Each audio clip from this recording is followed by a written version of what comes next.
जी, मुझे याद है जब गोरखपुर सीट इन्होंने छोड़ी, मुख्यमंत्री बने और उसके बाद उपचुनाव हार गए थे, भारतीय जनता पार्टी वहां से हार गई थी और मैंने उनसे सवाल पूछा था कि योगी जी क्यों हारे। उन्होंने कहा अति आत्मविश्वास। और उसके बाद से जितने चुनावों में मैंने योगी जी को देखा, कम से कम वो अपने दुश्मन को कभी, अभी ऑपोजिंग टीम को कभी वीक नहीं समझा, चाहे बांग्लादेश से खेल रहे हो, लेकिन वो समझ कर गए कि ये भी अपसेट कर सकते हैं मुझे। ये चीज काम आई।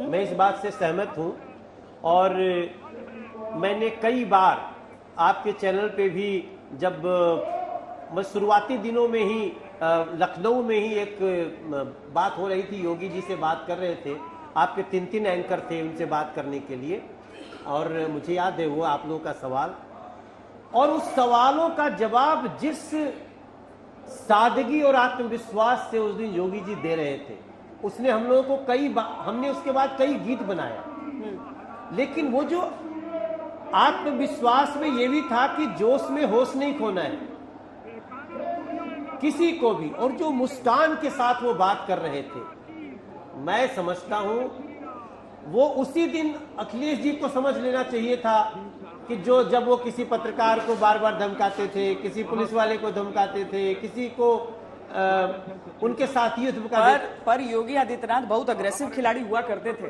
बड़ी अग्रेसिव बैटिंग करते थे, उनसे लोग वो करते थे, पता नहीं कहां फायर ब्रांड, लेकिन बहुत संभल गए। एक बड़ी बात कहूं, मनोज तिवारी ने थोड़ा संकेत दिया है, लेकिन इसकी मीमांसा उत्तर प्रदेश के विधानसभा चुनाव के जो परिणाम आए हैं उसको सन्निहित करती है, सीधे उसका अक्स है, आईना है। बता दूं आपको, अखिलेश यादव उतनी तैयारी नहीं की थी, मैं क्यों कहता हूं बार बार, स्लग ओवर खेल रहे थे, लेकिन उन्होंने परिस्थिति ऐसी बना ली थी कि नेक टू नेक फाइट दे रहे थे। वो डाउन कहां से हुए? एक तो प्रधानमंत्री के 2 इंडोर्समेंट, कृषि कानून को वापसी, दूसरे आवारा पशुओं पर उनका जनता को आश्वासन, तीसरा अखिलेश यादव का ये अंदाज, ए पुलिस ठीक है अधिकारियों का नाम नोट हो रहे हैं, एक बार अखिलेश ने बोला कम से कम 70 असेंबली सेगमेंट्स में उनके नेताओं ने, जो स्वयं उनका दादा प्रकार का पुराना उनका अतीत रहा है, कहा कि नोट कर रहा हूं ये वीडियो, ये थानेदार नोट कर रहा हूं। मुझे लगता है कि जो 2500, 800, 1700 वोट से आ रहे हैं, ये उसका रिएक्शन। हेमंत जी एक बात बताइए, अब अखिलेश यादव ने कहा है कि मैं जी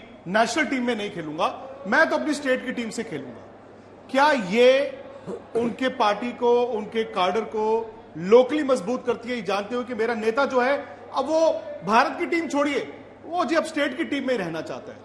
फिलहाल अखिलेश यादव की सेहत के लिए इससे बेहतर कोई पॉलिटिकल क्वेश्चन नहीं हो सकता। लगता ही नहीं कि आप स्पोर्ट्स के एक्सपर्ट हैं, क्रिकेट के। सुनिए मैं बताऊंगा, अखिलेश यादव ने बहुत बुद्धिमानी का निर्णय लिया है। अखिलेश यादव और समाजवादी पार्टी का अस्तित्व बचाए रखने के लिए ये न्यूनतम आवश्यकता थी। अखिलेश यादव जब असेंबली में बैठेंगे, पहले तो एक नया परिदृश्य बता दूं, 32 साल से मैं भी यूपी की असेंबली देखता हूं, मैंने किसी एक्स चीफ मिनिस्टर को दोबारा असेंबली में आते नहीं देखा अपोजिशन में रहते हुए।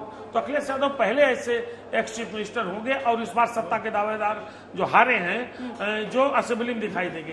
तो असेंबली में रह करके, सदन में रह करके सड़क पे जाने का मौका मिलेगा, और ये 2 साल उनके लिए बड़े क्रूशल है, क्योंकि याद रखिएगा पार्लियामेंट्री इलेक्शन का उनका ट्रैक रिकॉर्ड बहुत खराब रहा है।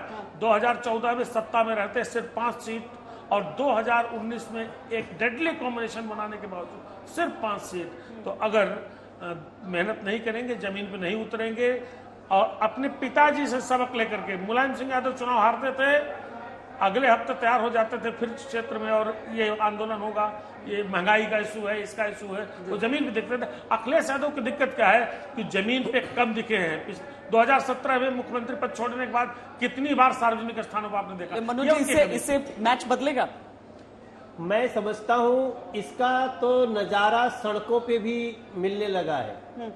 जब हम लोग, मैंने 104 जनसभाएं की हैं उत्तर प्रदेश में, जनसभा और रोड शो मिला के, तो जब मैं लोगों के बीच जाता था ना, तो लोगों का एक भाव सुनता था कि गली गली में जन जन की है ख्वाहिश योगी जी, जन जन में है गली गली की ख्वाहिश योगी जी, 22 में योगी जी, फिर 27 में योगी जी।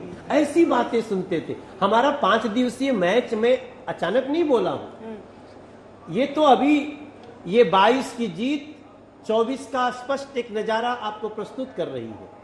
24 में क्या होने वाला है, और जिस प्रकार से जनता का विश्वास जीत रही है बीजेपी, आज मैं जिस फ्लाइट से आ रहा था ना, मुझे अमूमन हर फ्लाइट के सदस्य ने या तो थंब किया, वेव किया, और जो पास आ गए ना, अरे मनोज जी, मोदी जोगी जी को हमारे तरफ से बधाई दीजिएगा।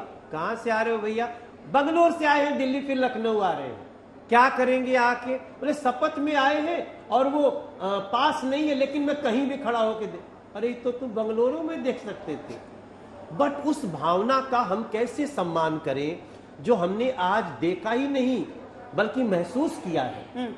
हम यहाँ जितने धूप, बाहर में जितनी धूप है, हम आप तो अभी इसमें बैठे तो यहाँ थोड़ी ठंडा है। नहीं, क्रिकेट स्टेडियम में भी धूप पड़ती है, उस इलाके को छोड़ के लोग बैठते हैं। यहाँ देखिए धूप पड़ी है, लोग बैठे धूप में बैठे हुए। हाँ, एक स्टैंड सिर्फ सिक्योरिटी के लिए खाली है, जो कि जहां पर प्रधानमंत्री मंच पर रहेंगे। यहाँ पर एडवांटेज है ना, जितना आप धूप में बैठेंगे उतना उस मंच के करीब होंगे, हाँ, पिच के करीब अलग उत्साह है।